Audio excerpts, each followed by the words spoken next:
What's going on, Bulls Nation? Welcome in to CHGO Bulls Postgame. Coming to you live from our studios here in the West Loop, downtown Chicago. I'm Peck. You can follow me on Twitter at Bulls_Peck. My guys, Big Dave, BAWL, BAWL Sports, Will, the GOAT, Gottlieb, Will_Gottlieb, our pal and producer, Joseph Spathis, at Joey Spathis. We are CHGO Bulls. Joey 1-1. The winning streak comes to a sad and dramatic end in Milwaukee as the Bulls fall to the Bucks in overtime at 133-129 is the final. Bucks getting that revenge we discussed about in pregame. Same result after four quarters, tie ball game. This time it's the Bucks who take it in OT. Welcome in and thank you for joining us, everybody hanging out live in the YouTube comments. Throw us your thoughts on tonight's game. We'll get to as many as we can. Throw us some super chats if you feel so inclined. We'll get to those too. This was, I think, a pretty fascinating game. Obviously, lots of different things you could talk about. A monster game from DeMar, 40 burger plus another double-digit game with assists. That's his third of the last four games with 10 or more assists. Coby White just firing just absolute flamethrowers yet again. Not quite enough to get it done. Oh, thank you, Joseph. My biggest takeaway of this game, I think, alongside just falling deeper and deeper in love with Coby White and being a little perturbed that we didn't see more of aggressive give me the damn rock Coby in the fourth quarter. I appreciated the effort. I appreciated the hustle. The Bucks were seemingly in control of this game from start to finish. The Bulls did not have a lead until Torrey Craig hit that, split that pair at the free throw line in the first possession of overtime. Every time it looked like the Bucks were about to put the Bulls in their rearview mirror, the Bulls found some scrappy way to put a little mini run together and get back into the game.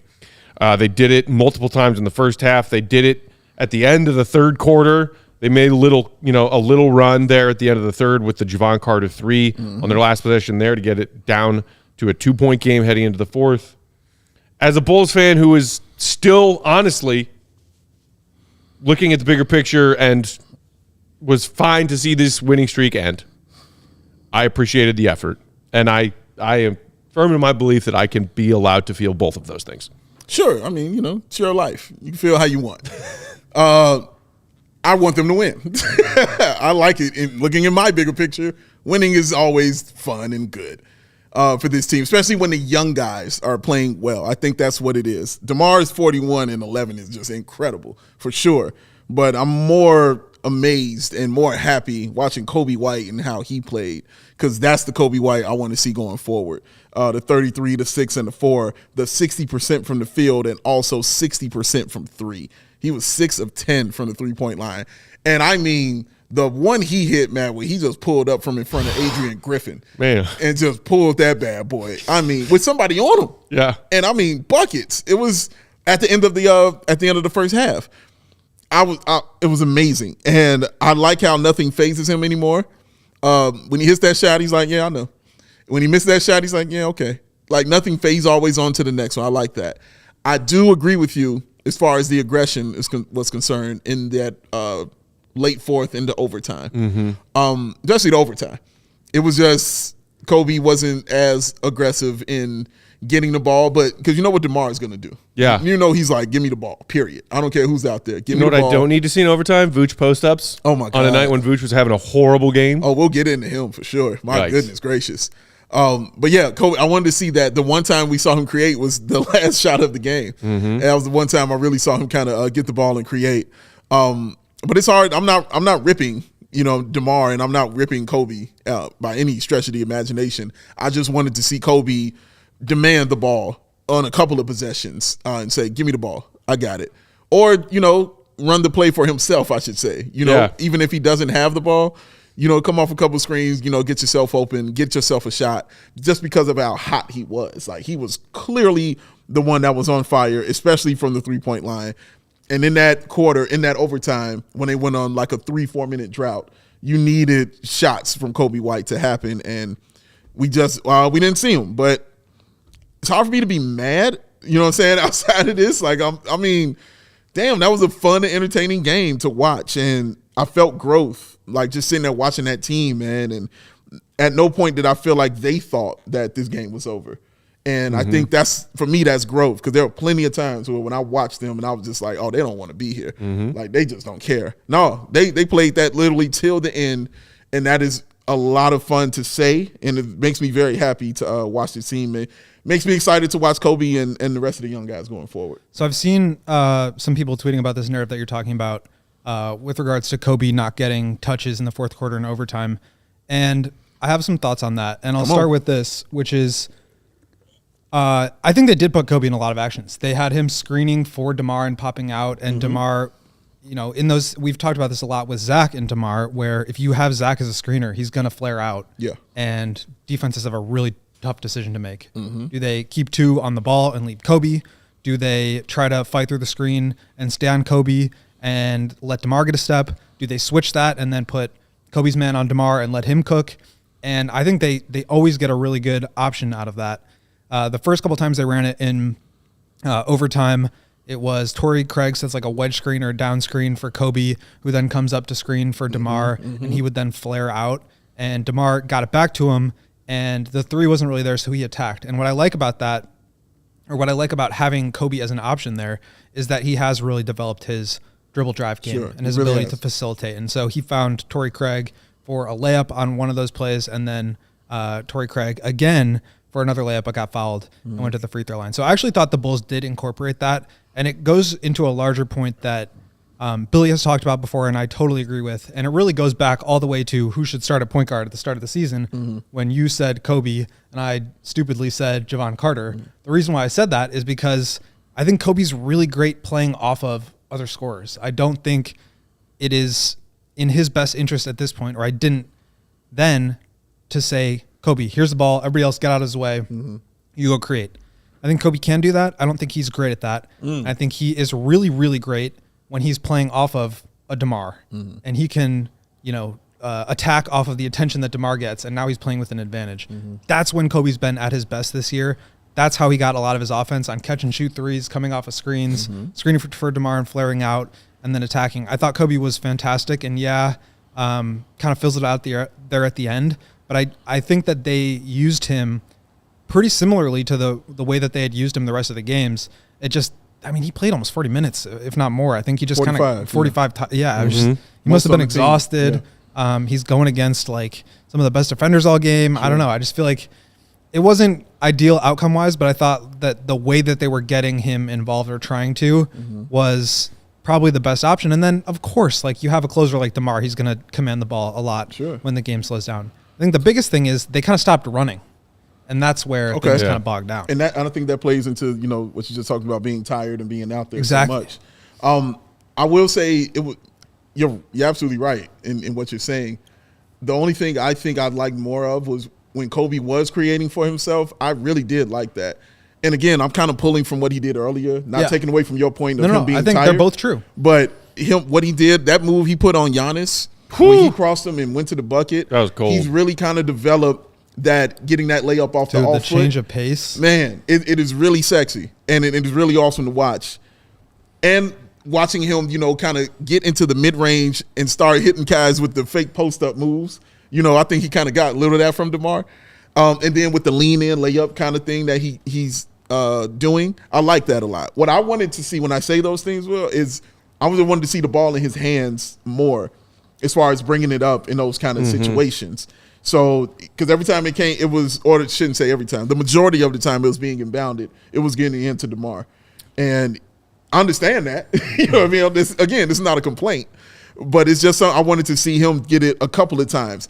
strictly because I'm talking about the moment. Yeah. He was cooking. And 6 threes, you cooking. I think you've earned yourself a little leeway as far as, hey, man, maybe we should get him to basketball a little more. And I think that's the larger question of what the Bulls do here with the rest of the season. Okay. Is it continue to try to develop Kobe and turn him into an even better player and try to put him in situations where he does learn how to be the primary creator in late game scenarios and overtime where he's on his own? Or do they try to win games at all costs and maybe not sort of rush him into those situations? And I think that's kind of the balance that you're looking at right now. Obviously, Kobe has just ascended so much over these past 15 games that he is going to be involved. I think no matter what happens with Zach, if he's returns, if he gets traded for another like important ball handler or something like that, Kobe's going to be a fixture at this point, the way that he's playing. And I think they absolutely should continue to develop him into that kind of player. But I think just in this game, I'm not talking about you specifically because it's mostly just like my mentions right now are like, well, DeMar didn't pass the ball at all. Flex. He had 41 points and 11 assists. What are we talking about? Seriously. And what are we talking about? You read? First time, this was from Bulls PR, first Bulls player since 1992 to have 40 points and 10 assists in a game. What were you doing 30 in years. 1992, Will? That was my born year. First time in 30 years Joey? that a Bulls player has put up that stat line. That's I was wild. -7. -7. We got a lot of Bulls fans chiming in the chat with their thoughts on tonight's game and the way that the fourth quarter and OT went. Osis Jr. saying, I'm not right about much, but I will ride the hashtag start Coby White until the end. Our guy Flipside saying, I love Debo, king of the fourth, but tonight I wanted it more in Kobe's hands at the end and in OT. Paul Williams mentioning what you were just talking about a second ago, Dave, with DeMar being the one to bring the ball up more down the stretch. And, DeMar helped the Bulls stay in that game throughout. Without a question, yeah. We just, 41-11. But he also, and I think somebody mentioned this in the comments as well, he looked fatigued too. Everybody looked tired at the end of that game. And DeMar just had a string of missed shots in the fourth quarter. Yeah. That, maybe the Bulls find a way to steal that game before overtime if they get better execution offensively down the stretch.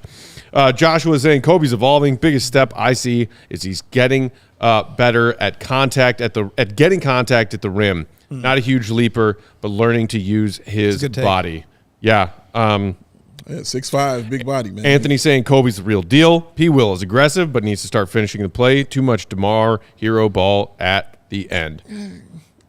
I mean, I hear you. I just don't like it because I'm like, dude, come back. But here's the other thing.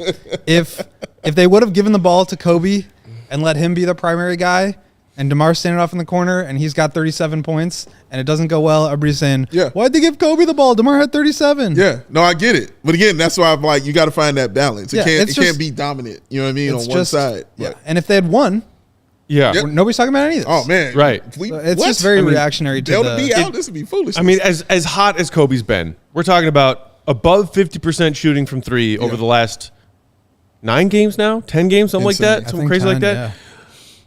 I don't think he took a three in a long gap between like a minute into the fourth quarter and then to the end of overtime. And I think you have to credit the Bucks defense for trying to take that away. Yeah, they were peeling out of those screens really quickly, getting out and closing out to him to where he kind of had to put the ball on the floor and drive. And somebody in the comments mentioned that they stopped sagging off of Kobe in overtime.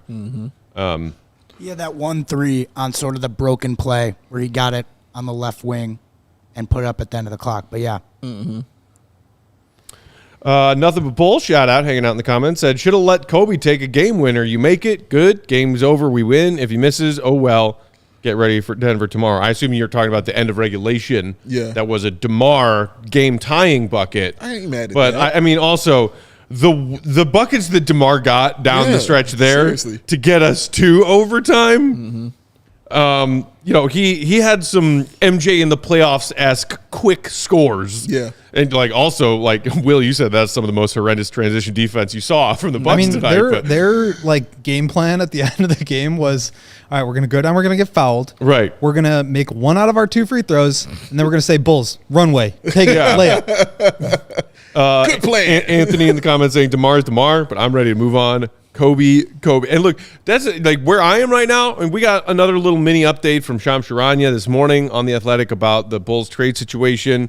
Nothing super new, but it did mention yet again that DeMar could become a possible trade candidate, depending on where the Bulls are as we near the trade deadline. And if they, hear some offers and they, meanwhile, are getting nowhere in their extension talks, which is reportedly the case, nothing but love and respect for DeMar DeRozan. The man is a freaking warrior. He's 34 years old. He played 42 minutes tonight. He had 41 and 11. But if AK is not going to second guess himself and start dismantling this team, or at least moving some of the veteran pieces of this team to look in a new direction for the future, then give me all the Coby White hype.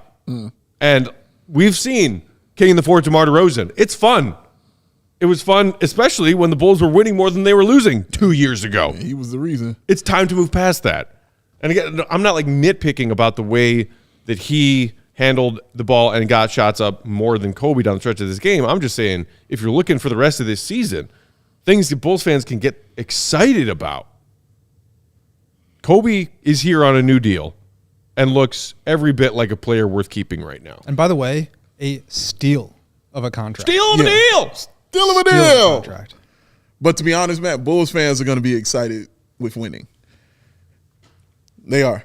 I am not the only Bulls fan I know that, but who feels the way I feel. No, you're not alone in your Not misery. every single Bulls fan was rooting for a dub tonight, Dave. No, I understand. I'm not saying you're alone in your misery. I'm saying when you say Bulls fans, and I got to speak for the other half, that there's a lot of them who don't feel that. I'm talking about DeMar DeRozan when I'm saying winning in those kind of situations.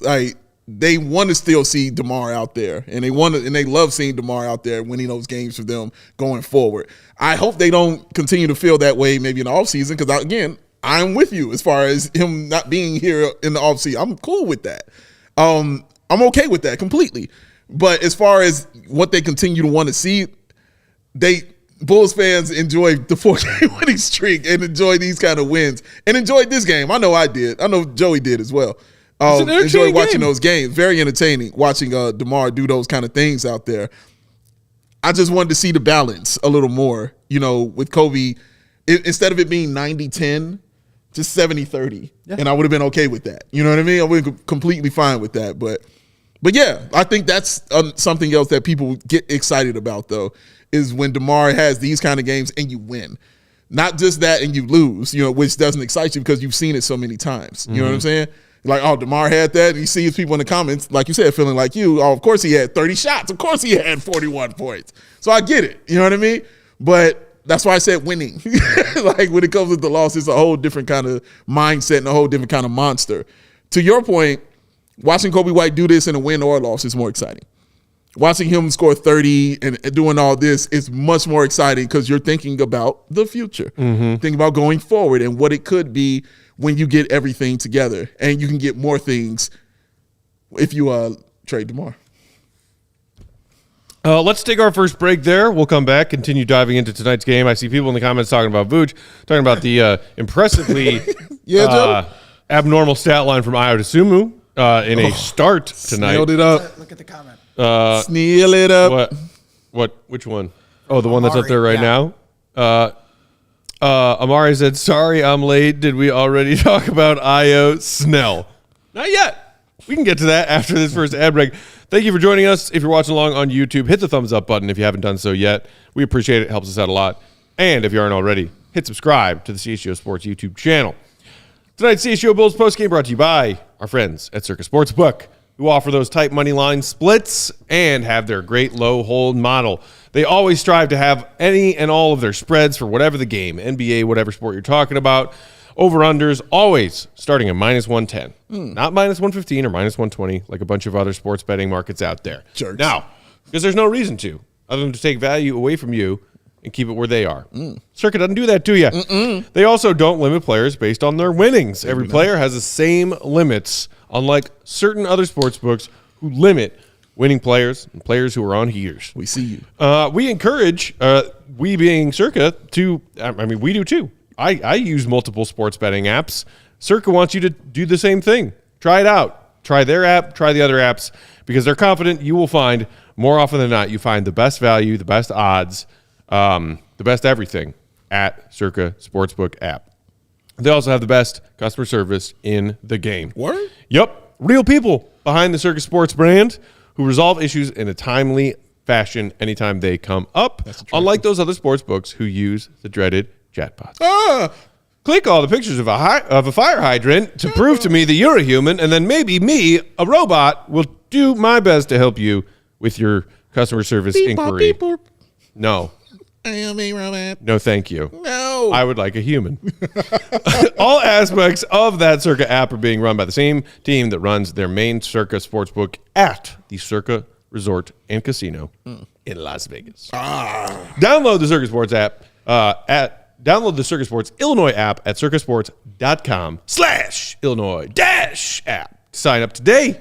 Also be on the lookout for all of Circa's various events, watch parties, and tailgates. If you or someone you know may have a gambling problem, call 1-800-GAMBLER. That's 1-800-426-2537. Text GAMB to 833-234 or visit areyoureallywinning.com. You know what, Matt? I'm really glad you're here, though, today. I mean, Thank obviously, you. to see I'm your glad awesome you're here face. every day, Dave. Yeah, that's what I'm saying. Of course, see your awesome face and hang out and talk stuff with you. But one thing I wanted to discuss with you, man, why I'm so happy to see you. Because I know you wanted to talk about this. That's why I'm here. It's ComEd, man. I love talking about ComEd. Oh, man. One of my favorite things to talk about. You know what? Thought for sure you're going to say beer. Will. We have a lot of things we enjoy talking This about. is true. But the main Beer. thing, ComEd. Because it's getting easier, Will, for businesses to switch to electric vehicles. I don't know if you knew that, but this is why I'm here. That's something we can all get behind for the health of the planet and for the well-being of all of us who share it. That's right, Dave. Sure is. The electric grid is evolving to meet your cleaner energy needs as we all move with confidence towards an electric tomorrow. It's my favorite group, Will. Whether you have one delivery van, a whole fleet of shipping trucks, ComEd can help guide you to make the changes that make sense. So then let me ask you a question. So what should business owners do? That is such a great and insightful question, Dave. Thank you, man. I've got your answer. Go to ComEd.com/clean to learn more about their resources, their fleet rebates, and infrastructure incentives available to help businesses go electric. If you own a business, 1, good for you. Shout out. That's impressive. 2, don't wait. Start making your plan today to switch to electric vehicles. Good for business, good for the planet, good for all of us. Go to ComEd.com/clean. Hold on. I want to make sure Joey heard this. Did you say ComEd.com/clean? Yes, I did, Dave. Oh. Go now and see how going electric connects us to a better way of doing business and a better future for generations to come. ComEd.com/clean. Shout out, Future. Electric Tomorrow would be a good name for a music festival. Electric. No, it's a band. Electric Tomorrow's It's a a band. headliner at its own music festival. Yeah, exactly, man. Both. You go to the ComEd Fest, headliner, Electric Tomorrow. Right there. You showing up. I know I am. I'm there. You Front row need to center. run marketing for someone. I mean, yes. Will's Yes. right. He's not wrong. Shout out. I will help you out. I got a team with me. I promise you. We can do this. I got your back. I got ideas. Do I have to talk about Vucevic? Ayo? Which one we going to?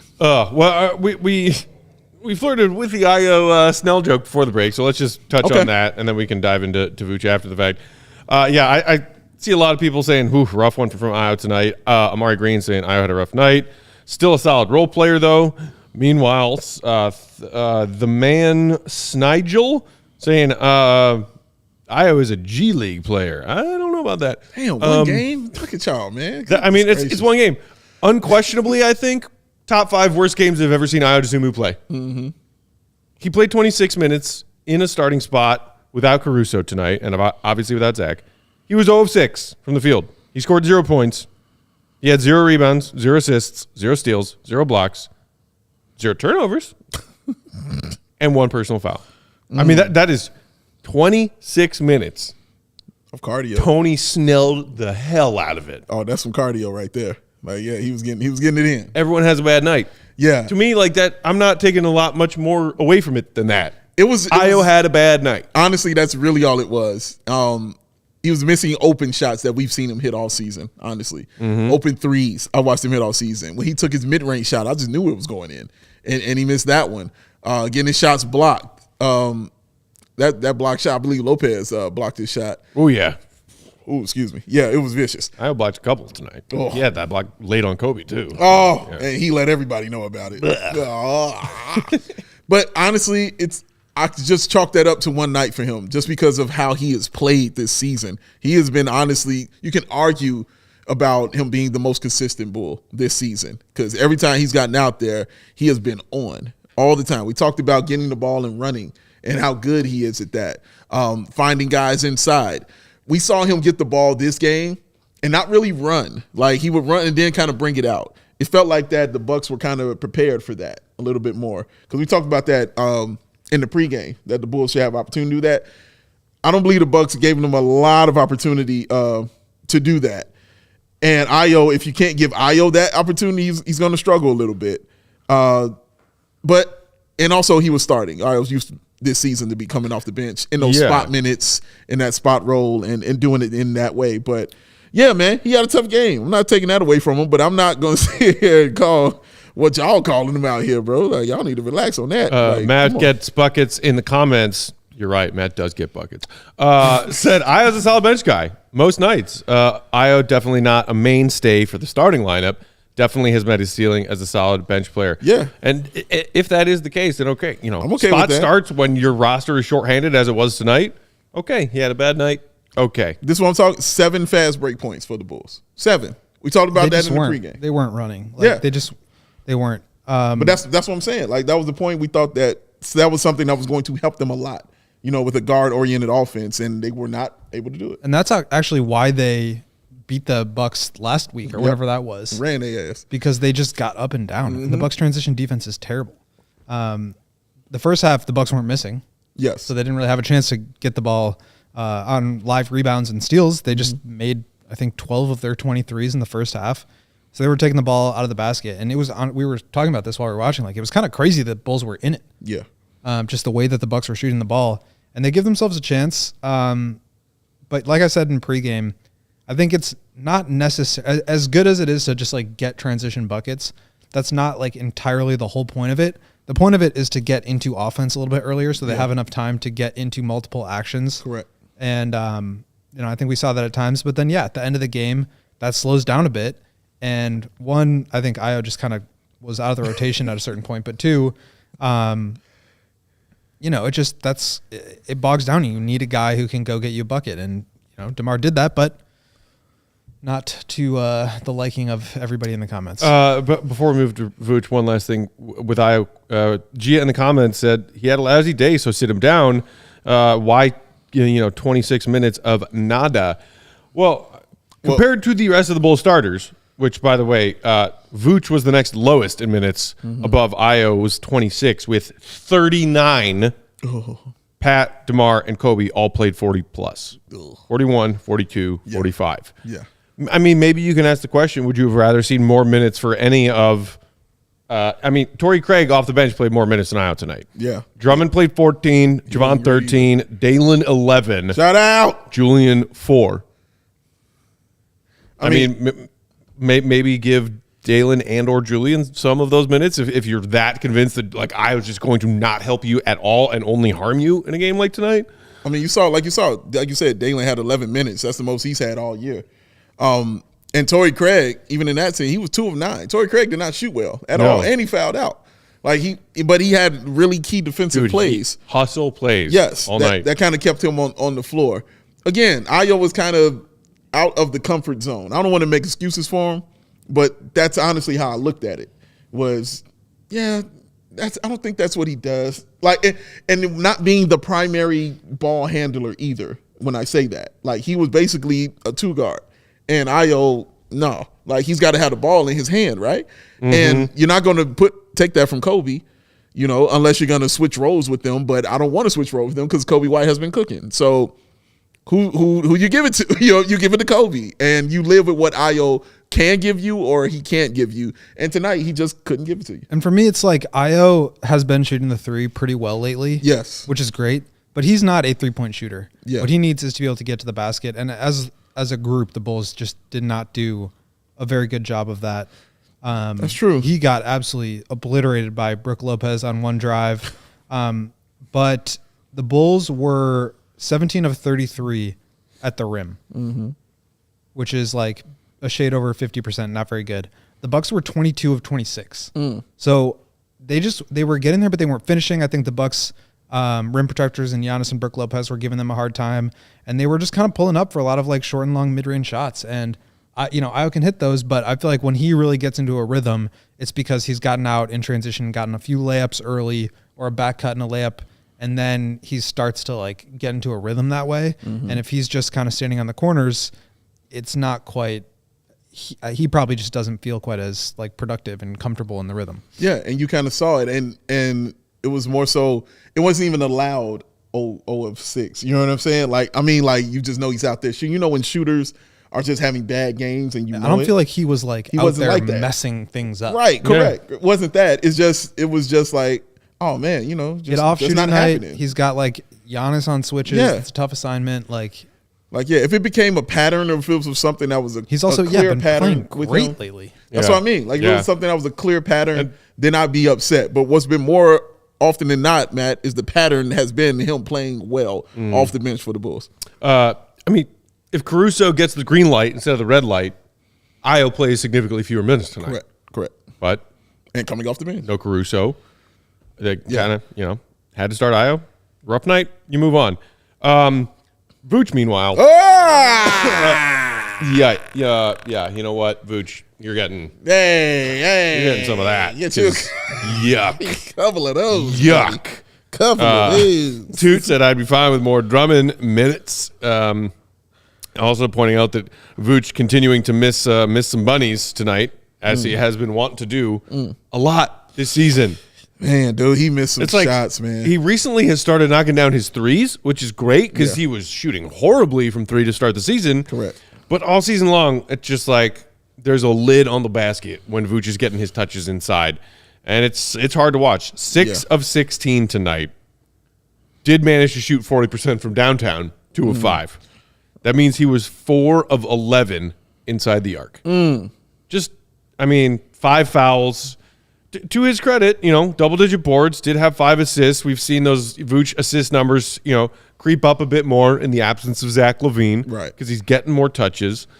Somewhere towards the end of that fourth quarter, when we saw Vooch have just another bad possession in the post, when he was like trying to put Brook Lopez in the spin cycle, I was like, I don't need to see this anymore. You said why will the 8th Vucevic spin cycle, and it was when he went for this. It's wild because you know what's going to happen because he's such a big guy. When he makes those moves, exactly what's going to happen and how it's going to happen.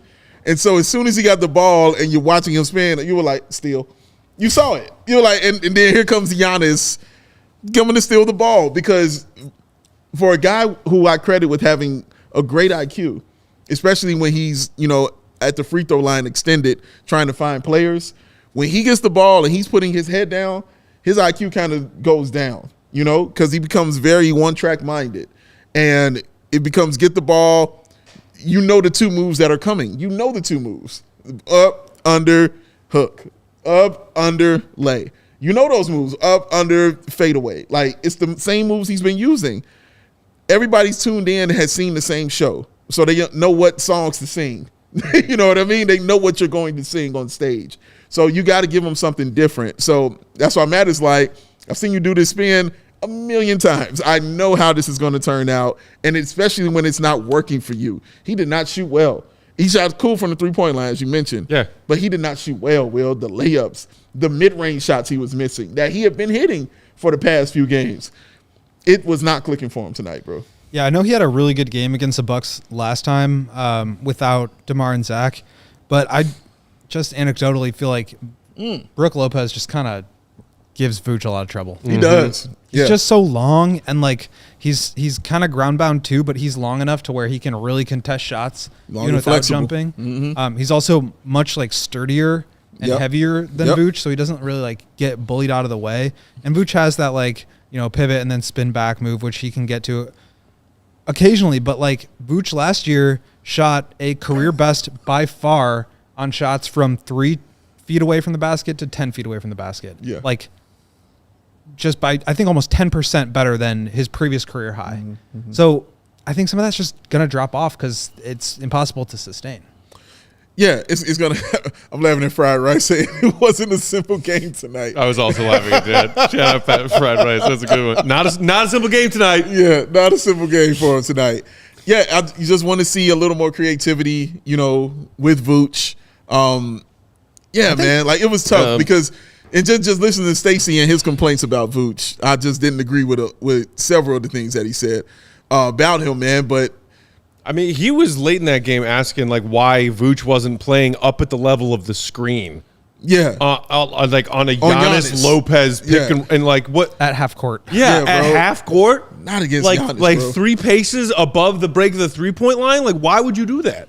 It's tough. That's tough, man. And he had that one about like he should have just gone up over AJ Green at the rim when Ayo was wide open in the corner. He passed it out to him. Right.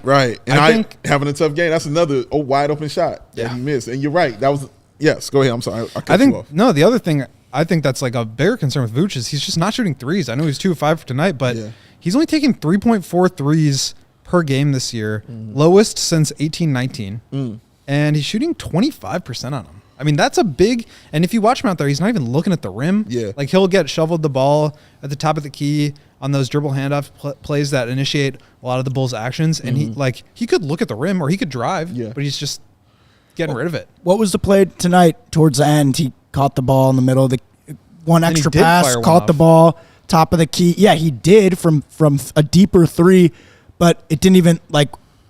I was standing up that entire possession, sat down before. Like, once the ball left his hands, I'm like, oh, it's Vooch. Okay, it's short. Like it's not. That hasn't been him since he's been a Bull. It's tough. Like it reminds me, Matt, of when we first got Vooch and we were doing Locked On Bulls. Shout out Locked On Bulls. We were doing that show, and I remember getting in arguments with people who we were sitting there telling them Vooch should be taking like 5, maybe 6 threes a game. And they were telling us, dude, no, he's a center, like he's huge. He shouldn't be shooting like that.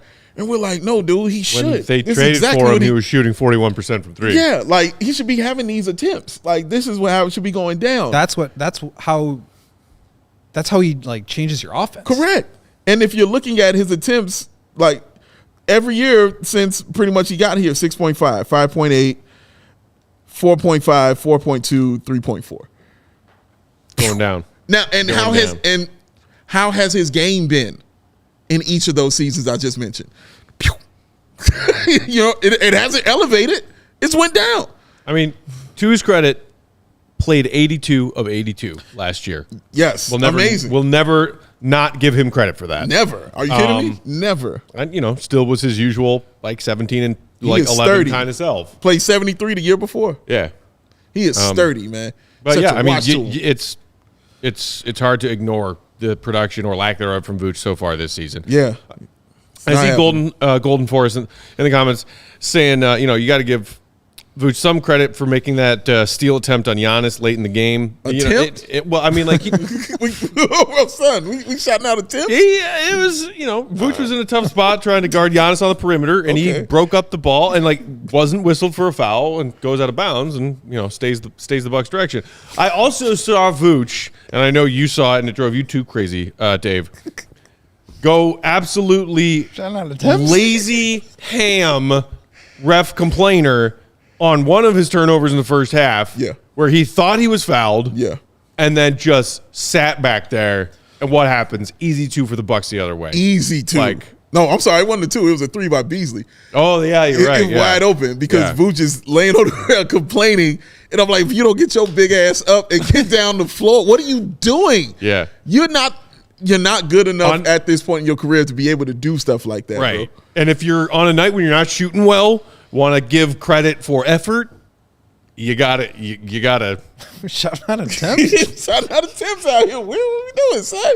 What are we doing? Goes both ways on the effort thing. Come on, bro. Goes both ways. Yeah, that drove me insane. Like, because I know exactly what's going to happen on the other end because of how big you are.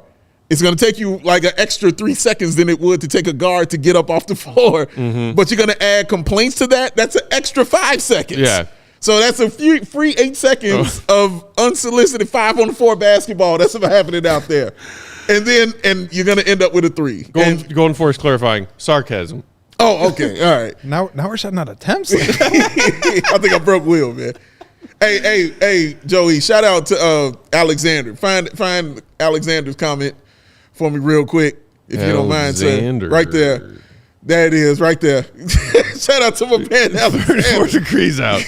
Layer up, my guy. Hey, I got a fan on too, Alexander. I got the fan going right here. So it's on 1. He's got the child out. It is on 1. Hard at work. It's on 1 right now. It's not on 2. I'm not a crazy person. Layer it's up, on my 1. guy. Honestly, I put the AC on in my house yesterday while I was just sitting around watching football. I'm very proud of you. Because other people in my building had their heat on. And then Jerks. some like seeps through hallways and ceilings and floors and whatever. And Jerks. And I was like, it was 72, 73 degrees. So you got to get Empire tonight. And I was like, I got to get the air on.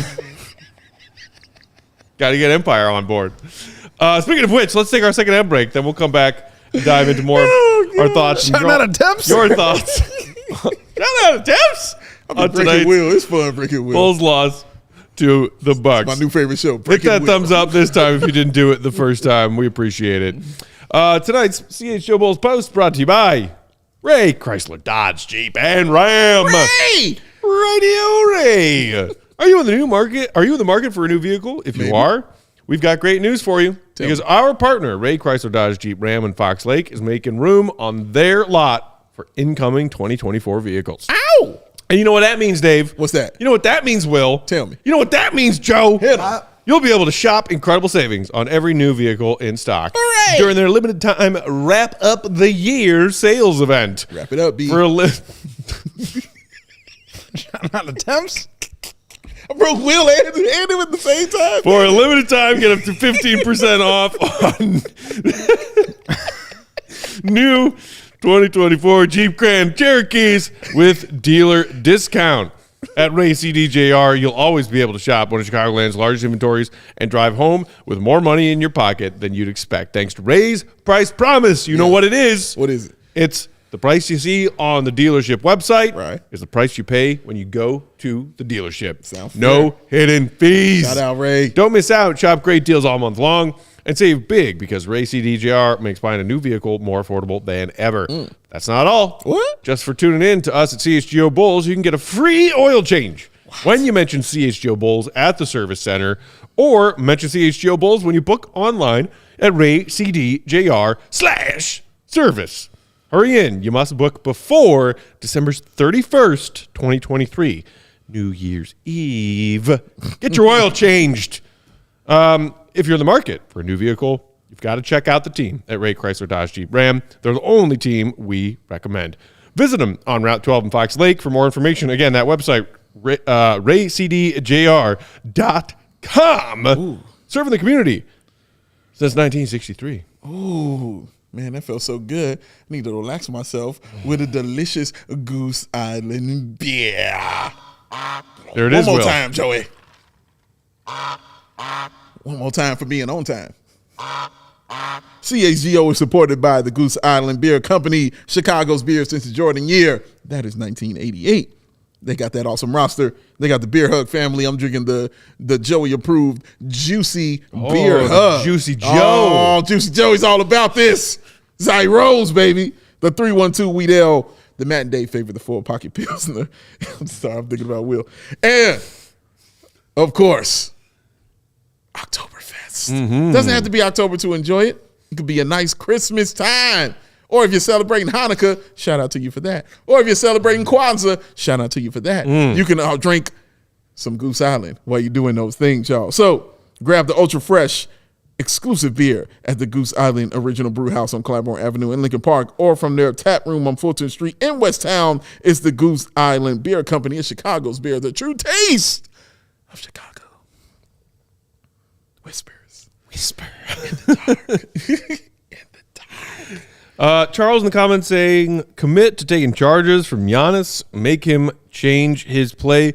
I thought that the Bulls, whether it was Patrick or Torrey Craig who got his butt handed to him tonight, but not in a bad way. Just like he was trying his ass off and taking a beating. I thought the Bulls did okay with Giannis tonight. And like again, there were a couple times where like Stacey was calling out the Bulls defense for letting Giannis be Giannis and doing Giannis things. And like to a certain degree, that is a league MVP player. It is not so simple. Just be like, oh, well, don't let him do that. He's an MVP because he can do that, regardless, most often nights, of what his opponents throw at him defensively. And to the Bulls' credit, Giannis got off to a slow start. He did. He only had 7 points in the first half and picked things back up in the second half and then got to the free throw line. And credit, because he did the same thing in their loss to the Pacers, got to the free throw line a bunch and is making them. What did he finish with? Like double digit, I think 14 of 18? Is that 14 of 18 from the free throw line for Giannis tonight? Wow. And look, the Bulls tried to take some charges on Giannis. Yeah. They got a couple of those calls. Some of them they didn't. I think, like, you just got to roll with the punches and take your licks when you're trying to defend Giannis and do the best you can. Greatness is going to be great. You can't defend that. Like, it reminded me of when I would hear announcers talk about Jordan. And they would say, well, why don't they just let the guy go left? Let Mike go left, and you'll be able to defend him a little more. And then Mike would go left 6 straight times in buckets every time. Greatness is going to be great. Like it's hard to stop Giannis. It's like trying to stop Shaq, man. A more Steph mobile Curry Shaq played in my day, I simply wouldn't allow him to shoot threes. Oh, the old man fist. He simply would not shoot threes. Why is your old man fist so perfect though? Hit the like, damn it. Willis.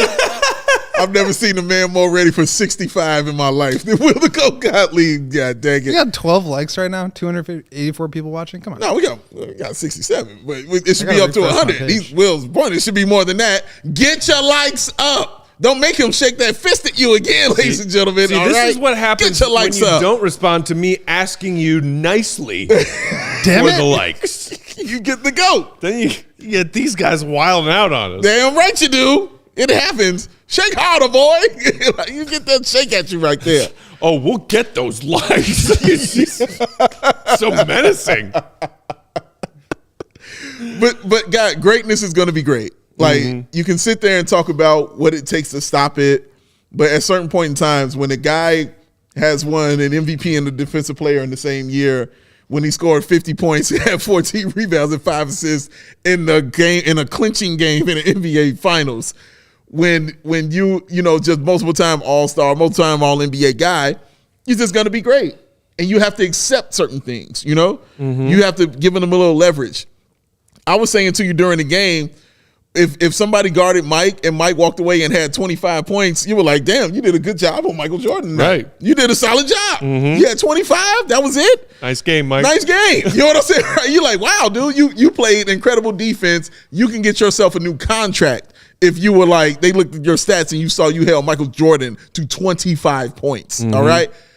I thought Patrick Williams did an excellent job because his points weren't coming until that overtime in that fourth quarter. And most of that came, as you said, 14 to 18 at the free throw line. Most of that comes from the free throw line.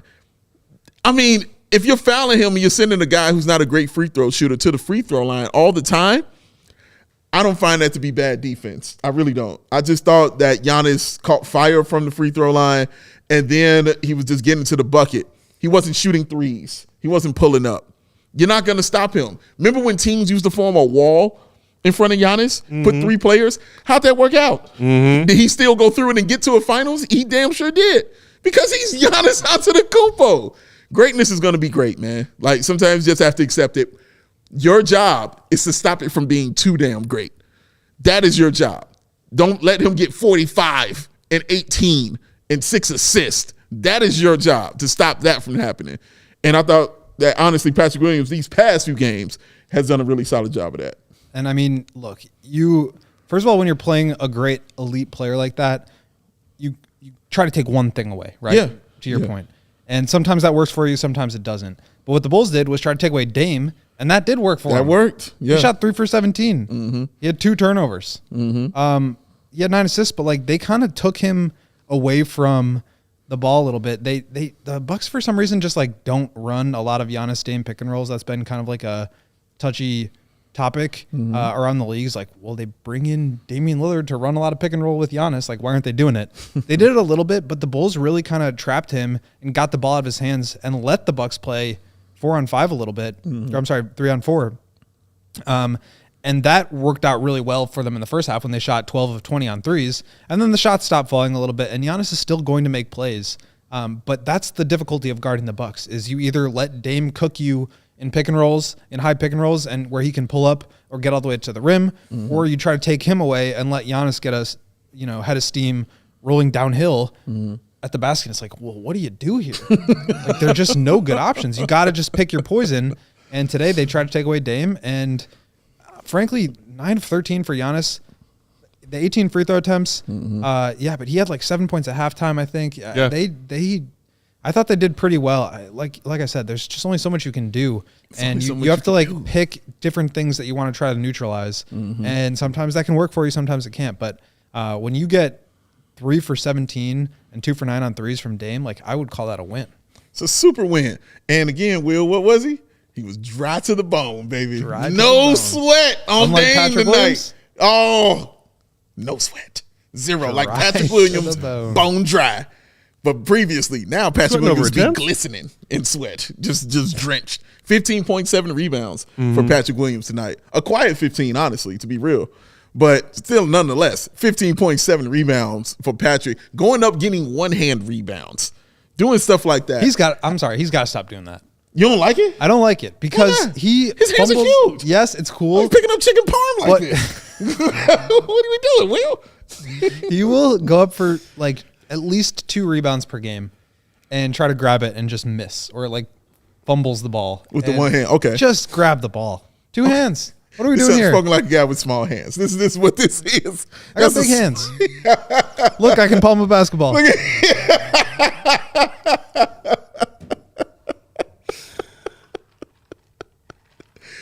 I like how somebody on the YouTube comment said, y'all need to have Will sing the worst more times on this show. That was a one-time deal. That was awesome, man. Ben agrees with you. Shout out Ben Dean. Shout out to you, man. Ben Dean hanging out. Yes, sir. Bar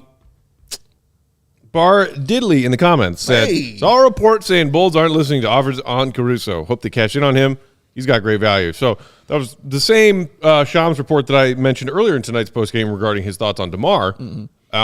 That same Shams report sort of re-reporting what we had heard previously, Will, that the Bulls are basically hanging up when teams are calling them not about Zach or DeMar, but about Caruso and saying, you can't have him, click. Bulls fans feel differently about that. From what I can tell on Bulls Twitter over the last couple of weeks, Bulls fans are very opposed to one another on what this team should do with Alex Caruso if they do trade Zach and maybe even trade DeMar. Is Caruso a piece that you keep because of what he gives this team? I am in the camp of no. His trade value is never going to be higher in his career, I think, than it is right now. Agreed. He's got a very manageable year next season left on his deal. Every playoff-bound team wants this guy. Yeah. And the keep Caruso camp, I understand the point they're making of, but he just does so much, and his defense and his communication that spreads throughout the team. It's part of the reason when they are trying and giving legit effort that they are is because Caruso's out there. He does so many of the little things for this team.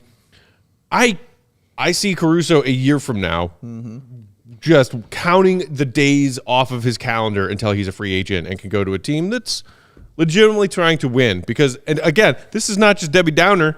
I know that's how a lot of y'all see me. Caruso, if they don't trade him, isn't re-upping with the Bulls. He's not, y'all. He's not. Or even if he does, and then what? You've re-signed DeMar. Now he's 36. You're re-signing Caruso. He's 32.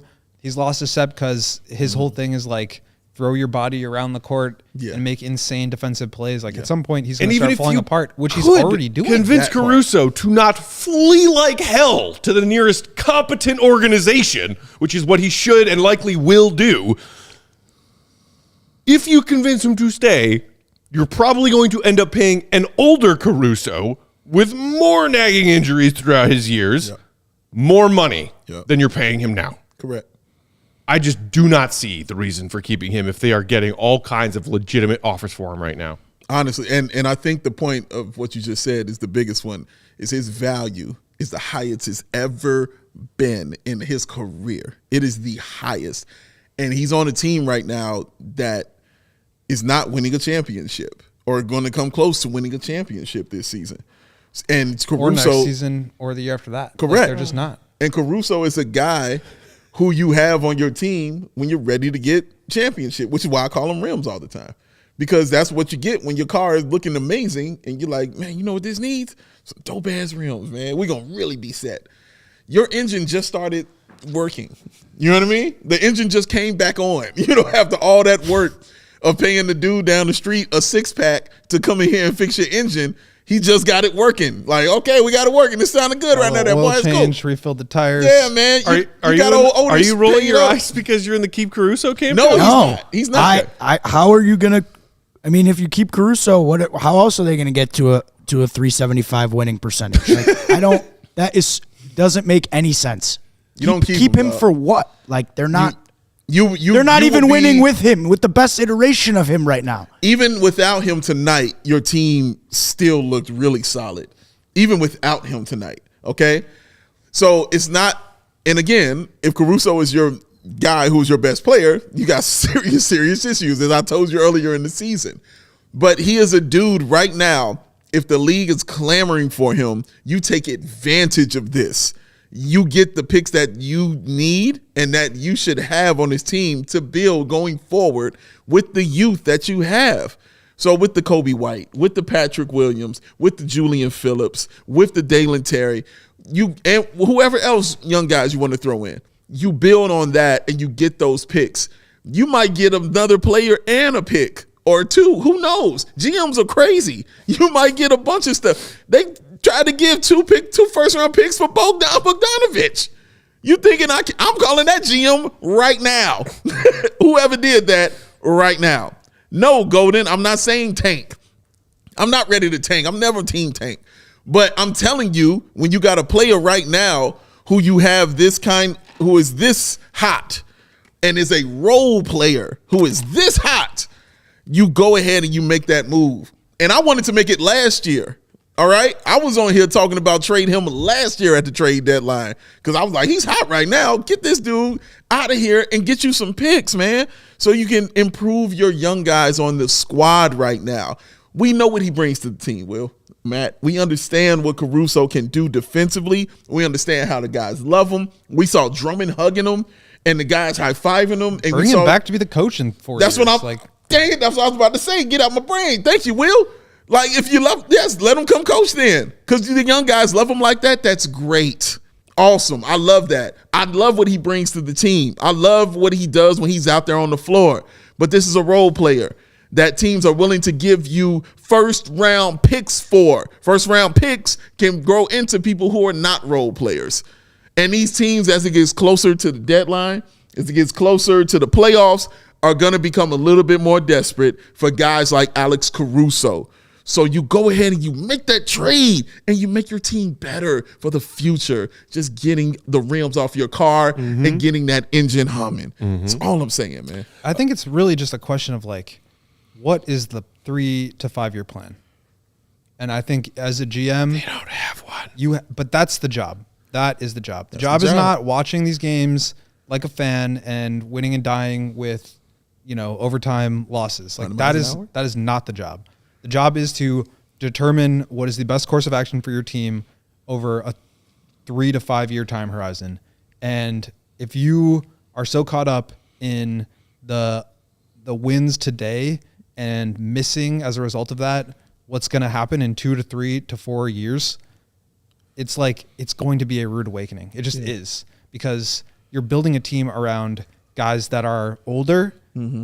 You're building an expensive group that's going to get more expensive that you have to make really tough decisions about. And I understand, like I said, more than probably anyone, I'm like the conductor of the Caruso bandwagon. But like, he's the kind of guy, like you're saying, Dave, is the like piece that puts you over the top. And that's why I think a lot of teams the league is pretty wide open right now. The Nuggets, the Celtics, like these teams are really good, but nobody's like blowing me away as a surefire contender. And I think a lot of teams are going to be feeling pretty good if they can get their hands on, a impact all defensive first team caliber player for $9.5 million. Like it's also your like ticket out of this, because at this point, like Zach is not getting you a lot back. There's no market for him. Doesn't seem like there's, maybe they trade DeMar, maybe not, but like, I don't think you're getting a ton back for him either because he's expiring.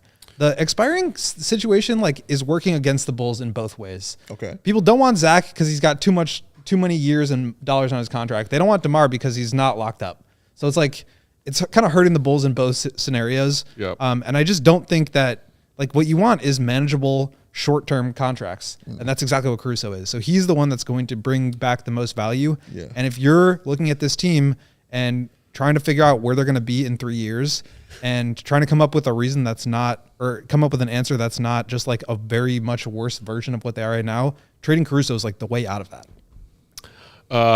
JR from GR Flipside saying, Caruso, show me the draft picks. Also, you use the metaphor of a ticket out of here, Will. I also appreciate Joey's metaphor in the comments here.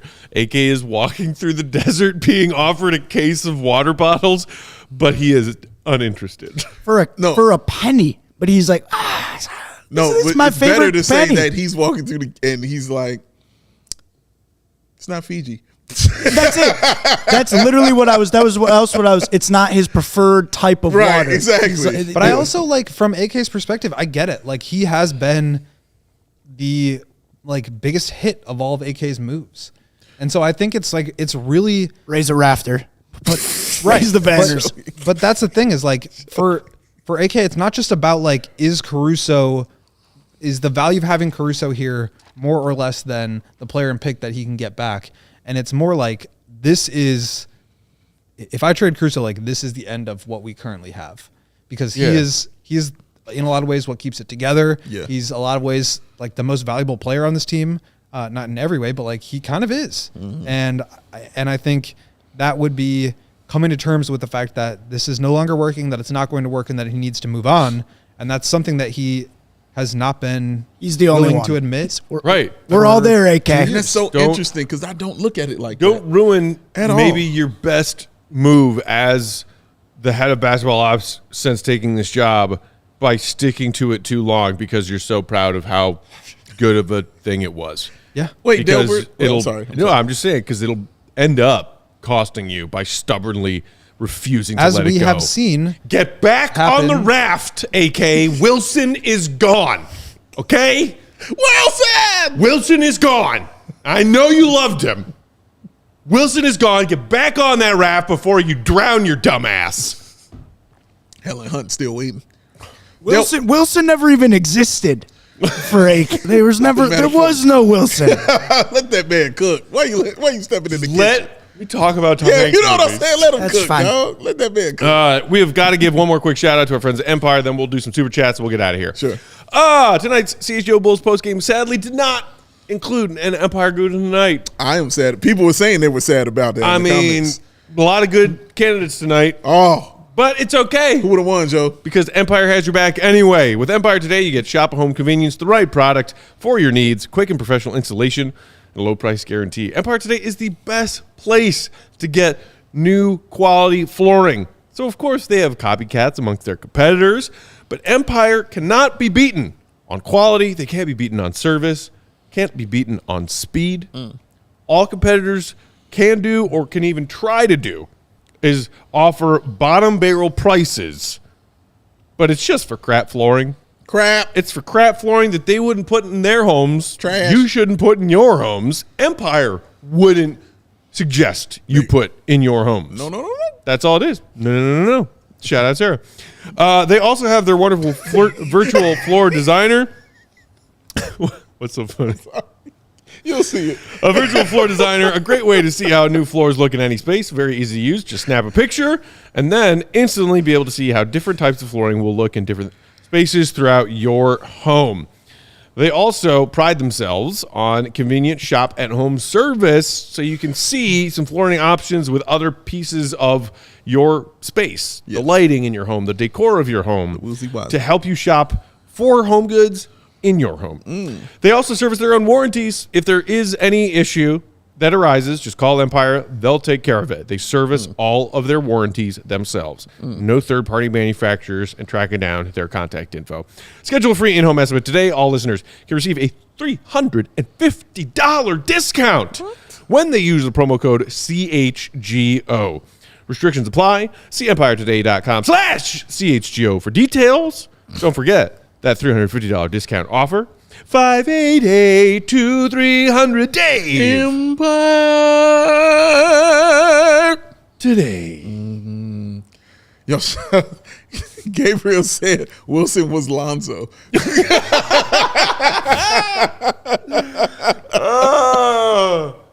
Gabriel, excuse me. Oh, man. Oh, my God. That's what I was like. That is brilliant. Yeah. That is brilliant. Yikes. Oh, man.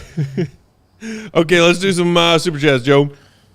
All right, here we go. Isaac Howard. Ooh, Isaac. nice picture there. You see that picture for his profile picture? Oh, does it involve Joseph Spathis? Oh, it's Right. no, it's Big Dave. It's Big Usually Dave. that's what it do, Joe. Don't blame him. That's usually how it I know, but it's Big Dave. Oh, look at that. Shout out. That one backfired on you. It did. He says, "I've seen enough. This is Kobe's team now. We stopped doing what worked in overtime and reverted back to give DeMar the ball and GTF get the fuck out of the way. Kobe can't come into OT with 33 and end the game with OT. Gotta lose the bad habits." Yeah. I hear you. You know, it's all right. Could have won that.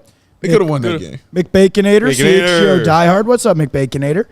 They lost, but that was still a fun team we watched tonight. It was. Agreed. It was. Agreed. It's a double win for me. Shut up. This team is way more fun. Winning or losing, it's more fun. It is way more watchable. It's way more I don't want fun. to tear my eyes out halfway through the first quarter anymore. So he doesn't hate life as much. When the young guys are playing good and hard. The Duke. John Wayne. That's John Wayne for anybody asking. Also known as The Duke. Good things were happening for us when I was on vacation. I should go back. That overtime made me the opposite of aroused. Jeez. But hey, I'll take competitive losses over the bull crap, phrasing intended, they were doing before. Opposite of aroused, huh? I know. Were we doing like a Roman read or something? I don't know. Oh, yeah. Turned off, I guess. Yeah. Disgusted. I got you. Wait, Will Smart, give me a word. The Duke again. I'm good. I've always liked Kobe. That actually works too. I've always liked Kobe. He gives me good Shout out to Tim athlete and good at basketball vibes. You know, like the opposite of the vibes Mark Carmen gives. $20 to take a shot. Oh, Carm, damn. Super chat. Oh, wow. Worth every penny. Oh. I love Carm. Well, I you spelled love- Carmen wrong, but shout out. I love Carm, and I love Carm's crazy takes. He had a crazy take today. What did he say? On the Bear Show? Yeah, What did he say? he was going on. The Bears show went over 2 hours because Carm was basically. I mean, I understand where he was coming from, but he was basically twisted himself into a pretzel trying to say that he would rather have Derek Carr than Justin Fields for the rest of the season, and it just got very ugly. No, Carm. Got very ugly. Carm. So I'm not saying making. he want Tyson Bagent and Derek Henry. No. Derek Carr, excuse me. I can't just go watch it. Hogue and Herb Howard, as well as Lawrence and the super chats and all the comments, They pushed laid back into him. pretty hard. Okay, fair. And so by the end of it, it was kind of settled. But So my job is done. Charlie All right. Ruby in the comments saying Carm sucks today. Amari saying the Strays. I love you. Saying I love Carm you, said Carm. Derek White was better than Fields. Yeah, no. Well, logic prevailed because if Herb was here, then I know logic prevailed. The logic. I mean, it was pretty funny. Hogue and Herb were literally like, Hogue and Howard. "What are you talking Logic about?" prevailed. The Duke. That is a bonkers take. Bears win and the Packers lose. Bulls beating the Bucks would have a nice cherry on top, but still a great week for all involved. My arousal is inverted from its prior inversion. The inverted arousal. There we go. arousal I talk. did also The lesser known. see our guy Adam Hogan in the comments earlier saying the Bulls gave us a fun ride tonight, but hey, at least the Packers lost, which Shout out to that. Shout out to the New York Football Giants. Dan DeVito from Illinois, baby. After conceding a go-ahead Packers touchdown with a minute and 30 left in the fourth quarter. Okay. Went on a little 90-second last-minute drive, set themselves up for a last-minute game-winning field goal. Randy Bullock drills it. Giants win by 2. Take that L, Packers. We like that. Suck it, Rodgers! Puts the Bears back in the playoff picture. Okie dokie. In the hunt. They're in Hunt. there. I'm just saying they in there, man. The hunt. They're In the hunt. AK. Interesting and kind of fun game. I thought the Bulls didn't push the pace, especially Ayo. I know Dave touched on that earlier. Ball and player movement was lacking. Bulls had their chances even without Caruso. And who is AJ Green? Nuggets up next. AJ Green is an awesome wide receiver that played for the University of Georgia and later the Bengals. There's a different one that somehow plays on the Bucks now. And Vucevic was wrong for not posting him up and going up with it. It's a simple game, Joe. Let's talk Bulls. Love watching Kobe step into a star role on this team, but if Vooch misses another layup at the rim, I might change my name to Let's Talk Practice. Maybe you should. Hey, shout out to you. That was awesome. That was amazing. That was amazing, dog. Yeah. Great job. ISO Noah, kid DeMar stop with the hero ball. He made Kobe give up at the end. If you ask me, after 3-4 shots, Kobe didn't want to bring the ball up. DeMar dinosaur. Man, that's harsh, bro. No, slow down with that. We touched on it. Slow down with that. We gave you all our thoughts on the DeMar versus Kobe usage down the stretch. Come on, man. 41 and 11. You expect me to criticize 41 and 11? What are we doing? Like, seriously? Kobe had 30. Come on, man. They were great. Honestly, it was their role players around them not giving them enough support Correct. tonight. Ayo did not perform. Yeah. Vucevic did not perform. Torrey Craig did not perform well. Like, those guys around them played their average. They win the game. Yeah. Like, the Bulls as a team shot 41% from the field, Man. and it had nothing to do with DeMar or Kobe. they took 34 threes. Like, Bulls almost took 43. The reason they were in it is because they managed to shoot 44% from 3. Last one real quick. Will the GOAT, what's the least you take back for Alex Caruso? Ooh. Great question. Shout out. That is a really good question. Maybe I should write an article about this at some point. Oh, Maybe the you flex. should. Flex. The flexing that's going on. His wrist. It sounds to me like the Bulls are going to be able to get a good young player and a pick back. And I think depending on who the player is, I'd feel pretty good about that. I mean, if it's just like a pick, you start to feel a little less good. But again, it's just like, I think if they're going to trade Caruso, it will be for the best value that's out there, right? They're not just trading him to get rid of him the way that they might have to with Zach, quite frankly. So whatever they get back is probably going to be the best offer. And to me, I'd want 2 assets. Would you do it for one if that was the only deal on the table? For one pick or one young player? I would want to pick for sure. I don't know. Maybe. No, Charlie, he Danny DeVito, baby, all day long. Like, that's who he is. It's Danny DeVito, bro. Like, what we doing? Jackie April Jr. on Twitter. Yeah, right. He's Danny DeVito, bro. Deal with that. That's who he is. Congratulations. And that's who he beat. That's who he be. Shout out to Tim's, Will. Let's talk Bulls. Ayo's stat line looks like Kobe's jersey. Yep. Cover the bad game from Ayo as well. Damn near Tony Snelled it. Just that one pesky personal foul. Golden says making an attempt. Will, we don't shout out attempts. That's why he ain't making one, son. We don't do that. Yeah. Get out of here with that. Okay, we gotta get out of here. I got my bro texting me and you about how we're wrong and we can't trade Caruso. We're wrong? That's what he said? Go to bed, bro. No, Dave. Go to bed, bro. Other Dave. Also, listen to your smarter brother when it comes to Bulls basketball. I know you love Caruso. I know lots of y'all out there love Caruso. Get value for that man. Actually, he just told me I'm hilarious. He did. He did say that too. Also, I'm so sorry my brother has your phone number. No, it's all love, man. It's all love. It's all love, dog. Everybody, thank you for tuning in tonight. Hit that thumb if you haven't done it yet. Or these guys will yell at you, basically. That's what we learned. Oh, my God. That's what we learned tonight. You don't want that, kids. A lot of fist shaking. You don't want this. You don't want it. Follow Will on Twitter, Will_Gottlieb. Do yourself a favor and go read his awesome column that came out today, interviewing a bunch of people on the Bulls development staff. Yes. It's great. Learned a lot. Follow Dave on Twitter, BAWL Sports. I'm Bulls_Pack. Our panel producer Joseph Spathis on the controls. He is at Joey Spathis. We are CHGO _Bulls. Back in action tomorrow night. Second leg of a back-to-back. Playing the Denver Nuggets, who got a win over the Hawks tonight in the first leg of their back-to-back. Oh, they're on the back-to-back too? Nuggets and Bulls, both teams playing on the back. That helps a little bit. Half of back-to-back tomorrow night. That helps a little Jamal Murray back in the fold after his absence. He might sit out tomorrow. We'll see. He and Joker led the way, and the Nuggets avoided a collapse as the Hawks gave him a little scare in the fourth quarter. But Nuggets get the win, ending their 3-game skid. Bulls Nuggets tomorrow, 6:30 Central Time pregame. We will see you there. Until then, have a great night. Have a great start to your Tuesday. See you, Red. Be good. Peace. Enjoy surfing.